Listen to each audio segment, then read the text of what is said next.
આપણે નરસિંહ મહેતાનું ચરિત્ર ચાલે છે. નરસિંહ મહેતાના ચરિત્રમાં આપણે જોયું કે નરસિંહ મહેતા એક હરિજન ભક્તના ઘરે કીર્તન કરવા જાય છે. એક અંત્યજ ભક્તના ઘરે કીર્તન કરવા જાય છે અને એના આ કીર્તનના કારણે આખા સમાજમાં વાત ફેલાઈ ગઈ કે નરસિંહ મહેતા નીચી જાતના ઘરે કીર્તન કરવા ગયા. વાસ્તવમાં તત્વથી જોવામાં આવે તો ભક્તની કોઈ જાતિપાતિ હોતી નથી.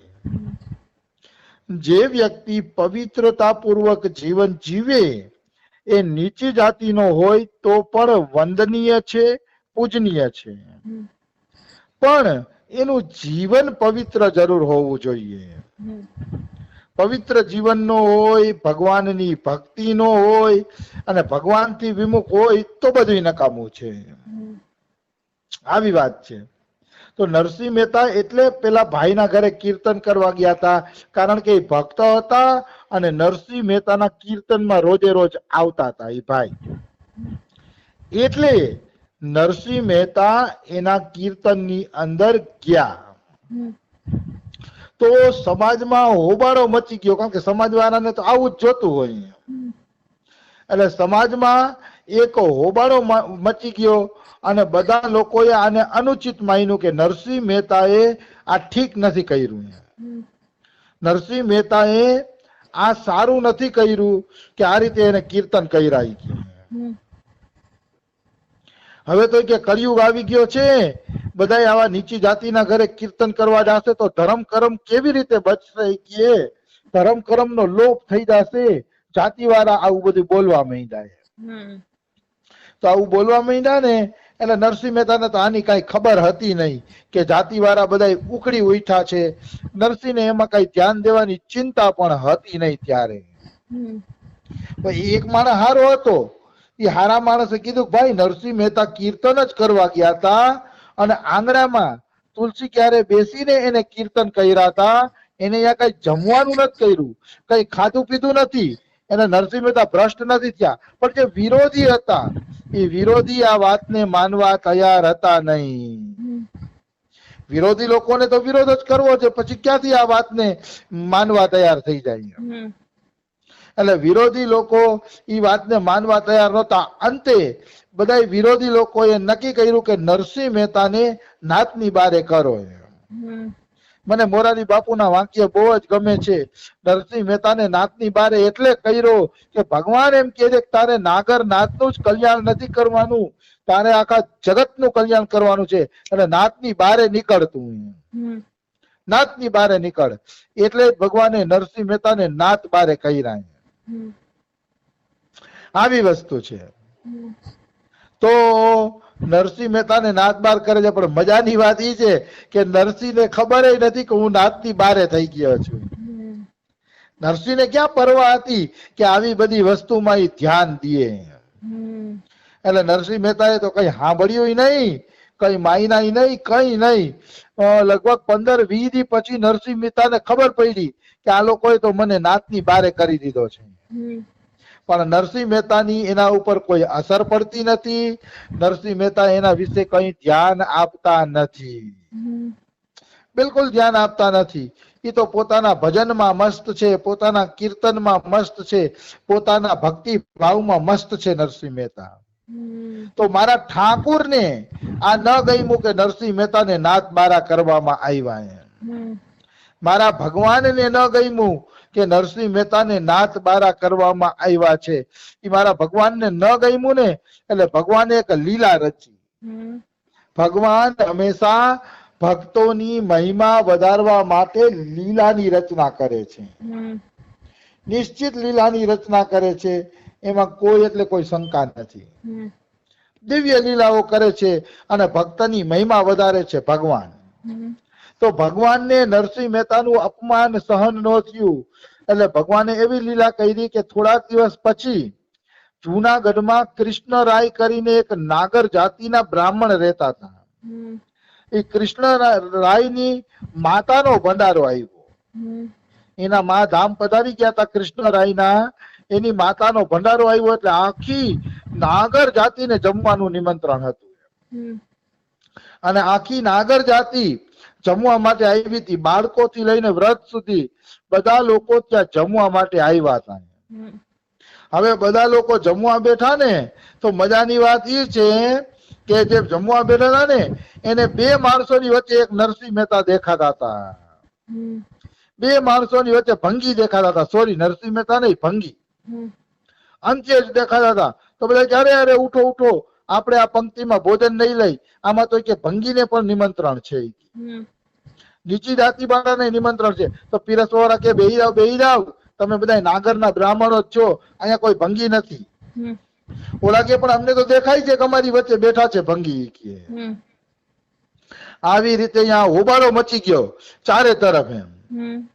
તો બધા કે શું કરશે કે, તો કે હવે આપણે ગંગા સ્નાન કરવું પડશે કે, કારણ કે આપણે ભંગી ભેગા જમવા બેઠા એટલે ગંગા સ્નાન કરવાથી આપણી શુદ્ધિ થશે. ત્યારે નરસિંહ મહેતાનો મામો અનંતરાય જે બહુ વિરોધ કરતો હતો નરસિંહ મહેતાનો, એ મામો એમ કહે છે કે ભાઈ આ નરસિંહ મહેતાને નાત બાર કર્યા ને એ અપરાધનું જ આ પરિણામ છે. જો નરસિંહ મહેતાને નાત બારે ન કર્યા હોત તો આ દશા ન થાત આપણી.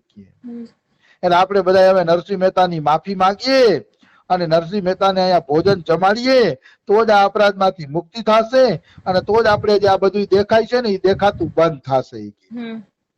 તો આપણે કોઈ પણ રીતે નરસિંહ મહેતાની છે ને માફી માંગી લઈએ. એટલે બધા કે ઠીક વાત છે. પછી તો બધાને નરસિંહ મહેતાને માનપૂર્વક બોલાવ્યા અને આખી નાગર નાતે માફી માંગી ને પાછા નરસિંહ મહેતાને નાતમાં ભેળવી દીધા.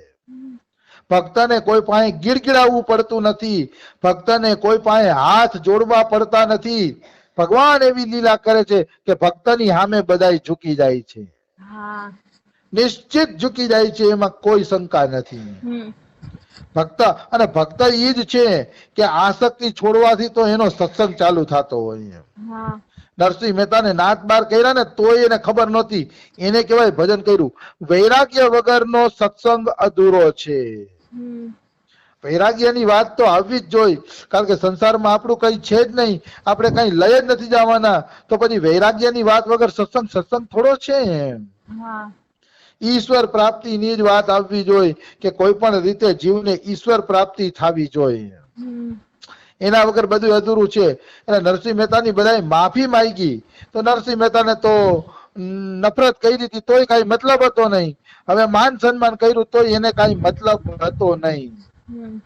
મતલબ નરસિંહને કઈ કોઈ આરે કઈ મતલબ હતો નહીં. એ તો પોતાની મસ્તીમાં મસ્ત હતા. આવી વસ્તુ છે. એટલે બધા નરસિંહ મહેતાની બડાઈ કરી કે વાહ નરસિંહ મહેતા વાહ, તમે કેટલા ઉદાર છો, કેટલા દયાળુ છો. કે બધાએ તમારું અપમાન કર્યું ને તોય તમે પાછા આવ્યા. આટલા લોકોએ તમારું અપમાન કર્યું તોય તમે પાછા જમવા માટે આવ્યા. બધા નરસિંહ મહેતાની બડાઈ કરે છે. તો બડાઈ કરે છે ને તો નરસિંહ મહેતા એને એક કથા સંભળાવે છે કે અરે મહારાજ આમાં કઈ મોટાઈ નથી. કે આવડો નાનકડો આમ તો ગુણ તો કૂતરામાં હોય છે. કૂતરામાં એ ગુણ હોય છે તો મારી શું બડાઈ કરવાની. પણ નરસિંહ મહેતા એક દ્રષ્ટાંત આપ્યું કે એક સંત હતા. એ સંતને એક ભાઈએ જમવાનું નોતરું આપ્યું કે મહારાજ મારે ત્યાં છે ને તમે જમવા પધારજો. એટલે જમવાનું નોતરું આપ્યું ને એટલે 12 વાગે સંત એના ઘરે જમવા ગયા. ને તો ઓલા ભોજન તો ન કરાવ્યું, ઉલટું સંતને ફટકારી દીધું. ભોજન ન કરાવ્યું પણ ઉલટું ફટકારી દીધું. ક્યાં નીકળી જાય કે અહીંયા જમવા આવી ગયો છે, કમાતો ધમાતો છે નહીં અને ખાલે ખાલો જમવા આવી ગયો છે. આ ત્યારે મન પડે એમ બોલવા માંડ્યા. તો સંત વયા ગયા. બીજા દિવસે ઓલા પાછું નિમંત્રણ દીધું. વરી સંત જમવા આવ્યા ને તો ફટકારીને બગાડી દીધા. વરી બોલાવ્યા તો વરી ફટકારીને બગાડી દીધા. આવું એને 20 દિવસ સુધી કર્યું. 20 દિવસ સુધી જમવા બોલાવે અને પછી ફટકારી દે, વરી જમવા બોલાવે ને વરી પાછા ફટકારી દે. આવું એને 20 વખત કર્યું. 20 વખત આવું કર્યું ને ત્યારે 21મા વખતે ઓલો સંતના ચરણમાં પડી જાય છે કે ધન્ય છે તમારી દયાળુતા ને. કે મેં 20 વર્ષ તમને ફટકારીને પાછા કાઢી નાખ્યા 20 વખત, તોય તમે 21મી વખતે પાછા આવ્યા કે તમે ધન્ય છો, તમે સાચા સંત છો, તમારામાં માન સન્માનની બિલકુલ ભૂખ નથી કે આવું કીધું ને તો સંતે કીધું, અરે મારા ભાઈ, આમાં તમે આટલા બધા વખાણ શું કરો છો કે આ ગુણ તો કૂતરામાં હોય કે કૂતરાને તમે 10 વખત લાકડીથી ફટકારી દો ને અને 11મી વખત તૂતું તૂતું કરીને રોટલી માટે બોલાવો ને તો કૂતરોય પૂછડું પટપટાવતો આવે. તો આ કઈ મોટી વાત નથી કે કૂતરોય પૂછડી પટપટાવતો આવે છે. એમાં કે મેં મોટી વાત શું કરી કે એમાં મેં કઈ મોટી વાત કરી નથી. તો આને નામ દીનતા કહેવાય. આનું નામ દીનતા કહેવાય. દીનતા એને કહેવામાં આવે છે કે જેમાં માન અપમાન નો બોધ ન હોય. માન થાય તો હરી ઈચ્છા, અપમાન થાય તો હરી ઈચ્છા. આ રીતે નરસિંહ મહેતાએ એક હરિજન ભક્તનો ઉદ્ધાર કર્યો છે. એના ઘરે કીર્તન કરીને નરસિંહે દેખાડી દીધું કે ભક્તિમાં જાતપાત જોવાની નથી, ભાવ જોવાનો હોય. કોઈનો ભાવ શું હોય ને તો એ બરાબર છે. આવી વસ્તુ છે. પછી આગળ ગીતા પ્રેસ ગોરખપુર માંથી ભક્ત નરસિંહ મહેતા પુસ્તક પ્રકાશિત થઈ છે. એમાં એવું આવે છે કે આગળ નરસિંહ મહેતાના દીકરા સામલદાસ નું પણ મૃત્યુ થઈ ગયું. પેલા પત્ની વહી ગઈ, પછી દીકરો સામલદાસ વયો ગયો. ત્યારે નરસિંહ મહેતા એક શ્લોક બોલ્યા કે ભગવાને આદિ પુરાણમાં કીધું છે, યસ્યા અહમ અનુગૃહણામી હરિષ્ય તદ ધનમ સનેહે. હું જેના ઉપર કૃપા કરું છું પેલા એના ધન નું હરણ કરું છું. કોની તાકાત છે હું કહું કે આવા શ્લોક બોલે સત્સંગ ની અંદર?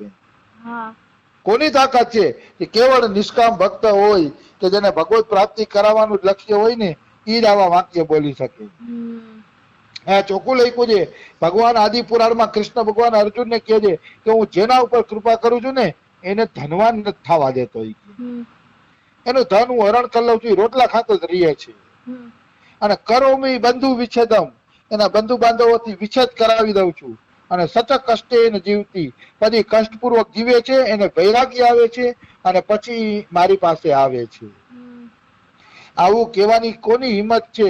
પણ નરસિંહ મહેતા આવું કહેતા કે ભલે કે દીકરો મરી ગયો, ભલું થયું ભાંગી જંજાર ને સુખે બચશું સ્ત્રી ગોપાલ.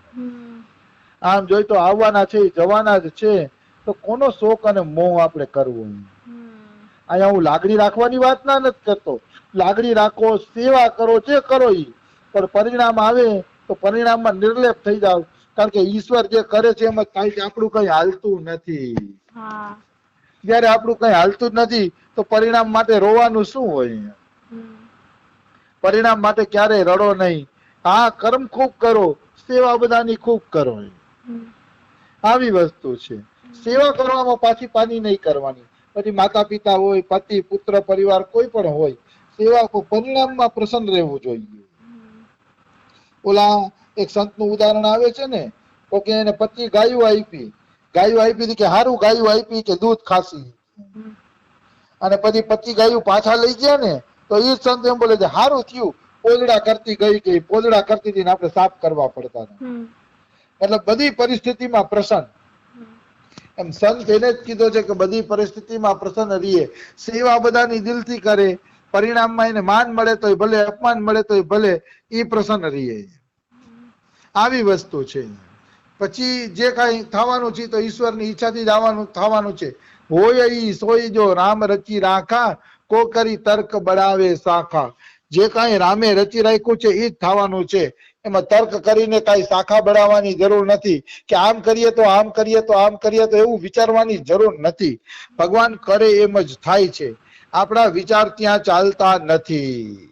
ભગવાને પ્રારબ્ધ અનુસાર જેના જીવનમાં જે ગોઠવી દીધું છે એવું જ થાય છે. એમાં આપણા વિચાર હાલતા નથી.